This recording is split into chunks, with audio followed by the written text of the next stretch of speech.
சளியை பற்றி சிறப்பாக சொல்லணும்னா மற்ற எல்லா டாக்டரை விட எனக்கு தான் அதுக்கு உரிமை அதிகம்.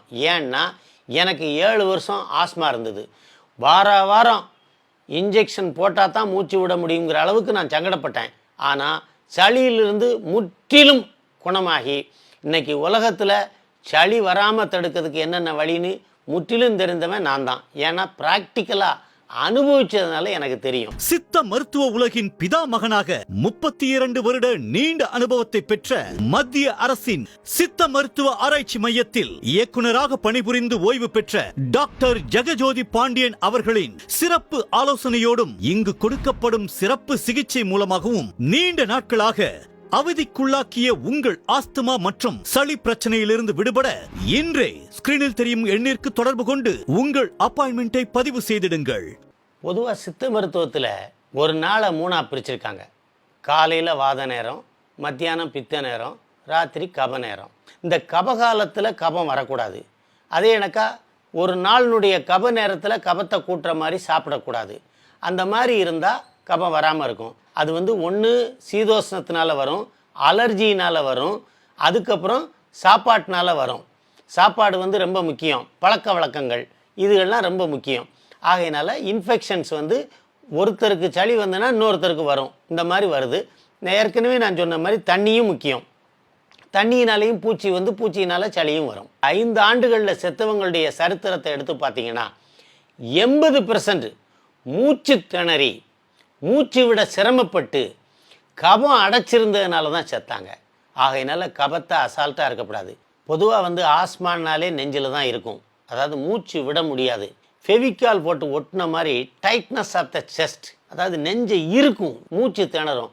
ரொம்ப கஷ்டப்பட்டு மூச்சு விடும்பொழுது கொர்ருன்னு சத்தம் வரும். அதுக்கு பேர் தான் வீசிங். பொதுவாக இது நெஞ்சில் சளி இருக்கும்போது வர்றதுனால இதுக்கு ஆஸ்மான்னு பேர். இதை குணப்படுத்தினோம்னா அப்பர் ரெஸ்பிரேட்டரி இன்ஃபெக்ஷனாக வரும். அதையும் குணப்படுத்தினா முழுக்க குணப்படுத்திடலாம். சென்னை அண்ணா நகர் சாந்தி காலனியில் உள்ளது நமது V prime health care therapeutic centre. பாதிக்கப்பட்ட உங்கள் உடலை சிகிச்சைக்கு ஏற்றவாறு டீடாக்சிஃபை செய்து நசியம் மற்றும் அபியங்கம் போன்ற பல்வேறு ஆயுர்வேத தெரப்பி மூலமாக கபநாடி நேரத்தில் முறையான சிகிச்சை அளிப்பதன் மூலம் உங்கள் ஆஸ்துமா மற்றும் தீராத சளி பிரச்சனைகளை முற்றிலும் ரிவர்ஸ் செய்து தீர்வளிக்கிறது. மேலும் சித்த மருத்துவ உலகின் பிதாமகனாக 32 வருட நீண்ட அனுபவத்தை பெற்ற மத்திய அரசின் சித்த மருத்துவ ஆராய்ச்சி மையத்தில் இயக்குநராக பணிபுரிந்து ஓய்வு பெற்ற டாக்டர் ஜெகஜோதி பாண்டியன் அவர்களின் சிறப்பு ஆலோசனையோடும் இங்கு கொடுக்கப்படும் சிறப்பு சிகிச்சை மூலமாகவும் நீண்ட நாட்களாக அவதிக்குள்ளாக்கிய உங்கள் ஆஸ்துமா மற்றும் சளி பிரச்சனையிலிருந்து விடுபட இன்றே ஸ்கிரீனில் தெரியும் எண்ணிற்கு தொடர்பு கொண்டு உங்கள் அப்பாயின்மெண்டை பதிவு செய்திடுங்கள். சைனஸ்னா என்ன அர்த்தம் தெரியுமா? குழி. இந்த இடத்துல 2 குழி இருக்கு, இந்த இடத்துல 2 குழி இருக்கு, பின்னாடி தலைக்கு பின்னாடி 2 குழி இருக்கு. அந்த குழிக்குள்ள சளி சேர்ந்தா சைனசைட்டிஸ். ஐட்டிஸ்னாலே இன்ஃப்ளமேஷன் உள்ள தங்கிரும்.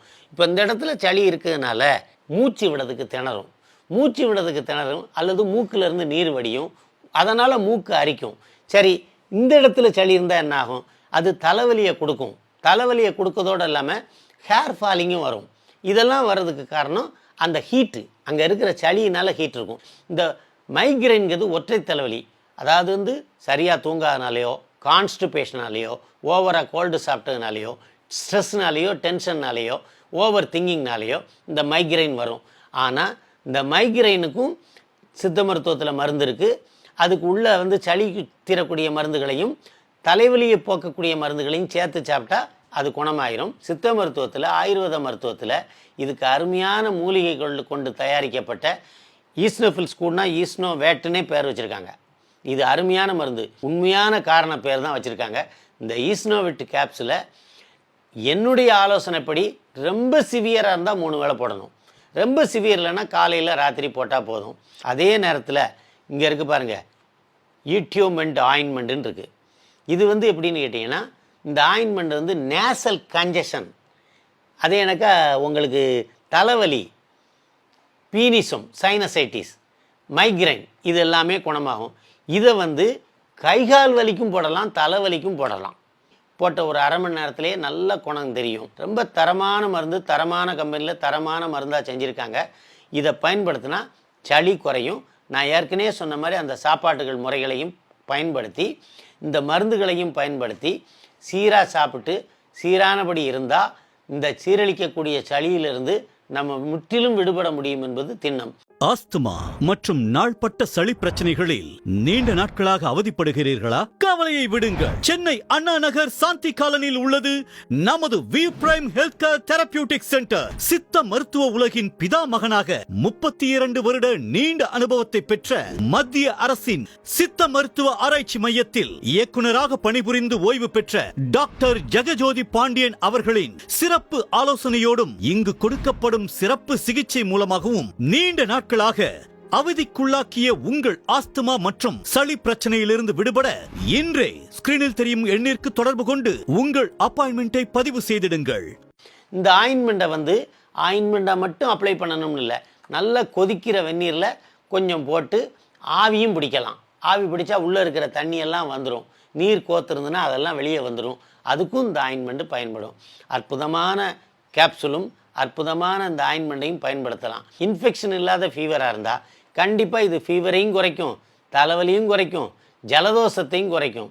ஆகையினால இருமலும் வராமல் போயிடும். அதே நேரத்தில் சளியை கூட்டாத உணவுகளை சாப்பிடணும், இந்த சளியை போக்கக்கூடிய கேப்சூல்களை சாப்பிடணும். இந்த ஆயின்மெண்ட்டை ஒரு நாளைக்கு குறைந்தது 2 தரம் கண்டிப்பாக அப்ளை பண்ணணும்.